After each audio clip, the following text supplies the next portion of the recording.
Hello, all you amazing and fantastic people. Welcome back to the Grounded Iceberg. Today we are going to be covering Tier 2. Last video we covered Tier 1. If you want to see that video, I put it in the playlist on my channel titled The Grounded Iceberg. Without further ado, let's go ahead and get started. Ominent worker skeletons. Around the backyard, skeletons can be found scattered throughout. Some of the skeletons have Ominent badge trinkets. These trinkets can offer buffs like damage resistance, trickle regen, parry health, and more. These skeletons are theorized to be the dead left from Ominent, but this theory seems to be correct as these badges correspond with each skeleton. A great video done by Big_O_Nuggets shows all locations of the skeletons around the backyard. These skeletons have led the community to a bunch of speculation, including how each employee died, what happened before their death, and what did they do to end up in the spot that they're in. One skeleton that really jumped out at me was the ribcage and assorted bones found on the red anthill. It seems that this scientist may have somehow gotten lost or in over their head and ended up eaten by the ants. The Forest influence/references.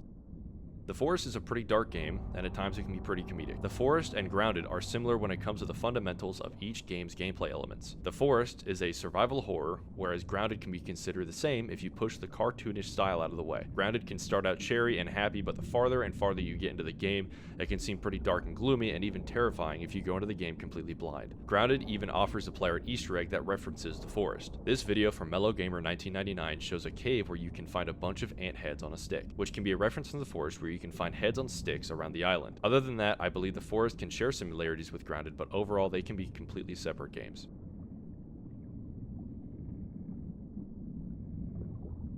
Sickly roly-poly parts.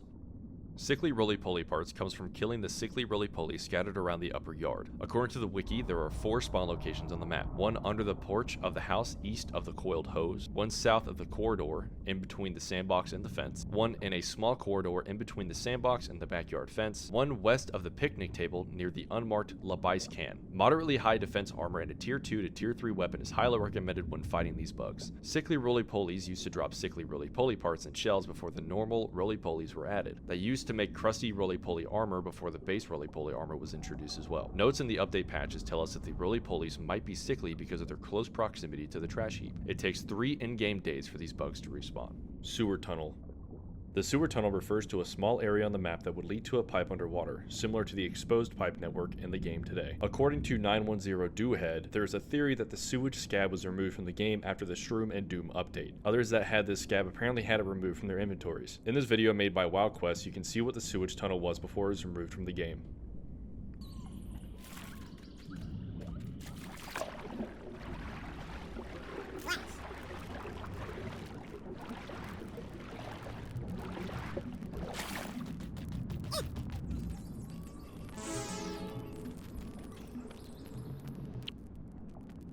TV show. Grounded supposedly has a TV show that's in the works from Obsidian Entertainment. Many people have their hopes lost from the amount of time that's passed since the last update on the TV show. These things do take a long time, judging by the fact that it's an animated TV show. The IMDb page is still up and available, showing only 1 season, which does make sense. Seeing a TV show about this game would be absolutely genius, but it would also be terrifying. Moldorc Button.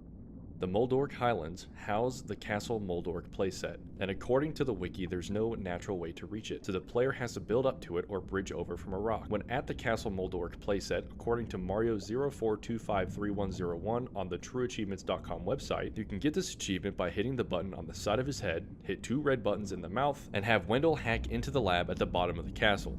Beat Director Schmenkter, Schmenkter? That sounds a lot like Sphincter, with a sour black ox hammer. I'm assuming the button part of this entry is referring to the achievement, which is named Ominent Schmominent. Acorn Shovel Plus. The Acorn Shovel Plus seems to be an early development shovel that was introduced to increase mining speed in the Tier 1 weapon category. It was apparently later replaced by the Black Ant Shovel. From what I saw during my research, the shovel could have been an endgame item where if you had the game 100% done, you could have the upgraded Tier 1 shovel. Eyepatch Plus. About the same deal as the previous entry, there was an Eyepatch Plus that was added and later removed from the game in the 0.13 update. The normal Eyepatch is a Tier 1 armor piece, whereas the Eyepatch Plus was apparently a Tier 2 armor piece. They also had different buffs as well. The normal Eyepatch would increase your attack while also debuffing your damage resistance, while the Eyepatch Plus would increase your attack and attack stamina. Yoked Girth. Yoked Girth is an interesting name, but it's also a cartoon in the Grounded universe that is heavily inspired by the real-life 80s cartoon He-Man, with characters Yoked Girth as the protagonist, Yogi Swole, Lurkin Shriek, and Moldorc. which is the name of the castle that's found on the map. You can also find the Yoked Girth head resting in between two rocks in the central grasslands biome. The package of the action figure can also be found resting on a rock in the trash heap biome. Snail Shell. The Snail Shell refers to a snail shell that can be found around the central grasslands biome and the outskirts of the biome. There's nothing you can do with it in the current version of the game, but the community has been speculating if there will be snails added to the game later on. People in the community talk about how great it would be for it to be an addition to an armor set or weapon set that would be tier 4 or tier 5. Many wanted to see snails added into the main game, which I think would also be pretty cool. Dev build leaks.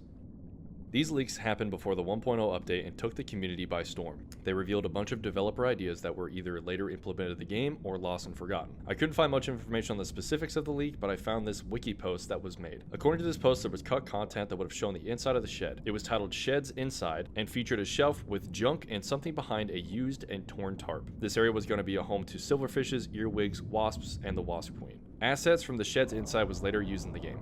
Rotten gas mask.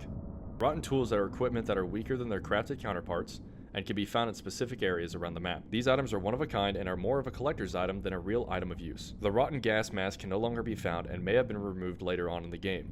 The gas mask was supposedly found in the Hedge Labs. I couldn't find any more information on this entry, so that's the best I could do, sadly. Newspapers. I couldn't find much on this entry either, and I don't want to give out bad information. All I could find is that maybe this could be a reference to the Obsidian Entertainment website where they could release info on Grounded through the website's newspaper. A post on Reddit says this, and I will leave it up to your interpretation. Weed Killer 420. This is the name on the Weed Killer canister in the Haze biome. This seems to be a funny little Easter egg added by the developers. 10 out of 10 devs. 10 out of 10. Old Broodmother. The old Broodmother boss that is found in the hedge is vastly different from the current Broodmother. According to a user on Reddit, there was a spider that was pretty much just the wolf spider, but it had more health and sat on the Flingman's flying disc back before the Broodmother was introduced. In this footage from Jade PG Crafted on YouTube, you'll see a normal orb weaver and a spider that looks exactly like the wolf spider. The current Broodmother has a completely different design with what seems to be a crab spider's silky white thorax and spiky legs. And that is it for Tier 2 of the Grounded Iceberg. Thank you all so much for watching. I hope you guys enjoyed. If there's anything that you think I can improve on when it comes to audio, video, anything like that, please do let me know in the comments. All your comments are appreciated. Thank you so much for watching. Expect an upload this Friday, and expect Tier 3 of this Iceberg next Wednesday. Thank you all so much for watching. I hope you have a great day. Love you all.